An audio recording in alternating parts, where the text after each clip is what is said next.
দেখো, ভাদ্র মাসের রোদ মানেই প্রচন্ড একটা কড়া রোদ, যখন উঠছে সেই রোদটা, সেই চৈত্র মাসের যেরকম রোদটা পাই সেম সেম ভাদ্র মাসে একদম। তো এইটা আমাদের ট্যান ভীষণভাবে করে দেয়। এবং দেখুন, আমাদের প্রয়োজনে দিনের বেলা আমাদের বেরোতে হচ্ছে কাজের জন্য, যারা জব করছেন, যারা মার্কেটিংয়ে রয়েছেন, যাদের বেশিরভাগ ফিল্ডে কাজ করতে হয়, রোদটা কিন্তু প্রচণ্ডভাবে কিন্তু স্কিনের মধ্যে পড়ে।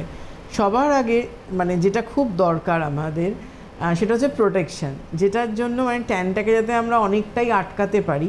হ্যাঁ, এসপিএফ ইউজের পরেও কিন্তু ট্যান পড়ে না তা না, কারণ আমি যদি বলি এসপিএফ ইউজ করলে আপনার স্কিন পুড়বে না, ট্যান হবে না, এটা ভুল কথা। কিন্তু আপনার যদি মানে 50% পড়ে, সেখানে কিন্তু মানে এসপিএফ ইউজ করলে তুমি 40% প্রোটেকশনটা পাচ্ছ।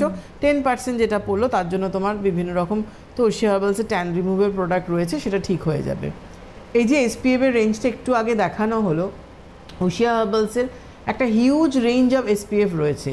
এসপিএফ 25, এসপিএফ 30 আর এসপিএফ 40, যেটা 5-in-1, এটা হচ্ছে অনলি ফর সানস্ক্রিন রয়েছে, যেটা মানে মিনিমাম প্রোটেকশন রয়েছে। আর এসপিএফ 40 স্প্রে থেকে আপ টু এসপিএফ 70 অবধি এগুলো কিন্তু সানব্লক রয়েছে।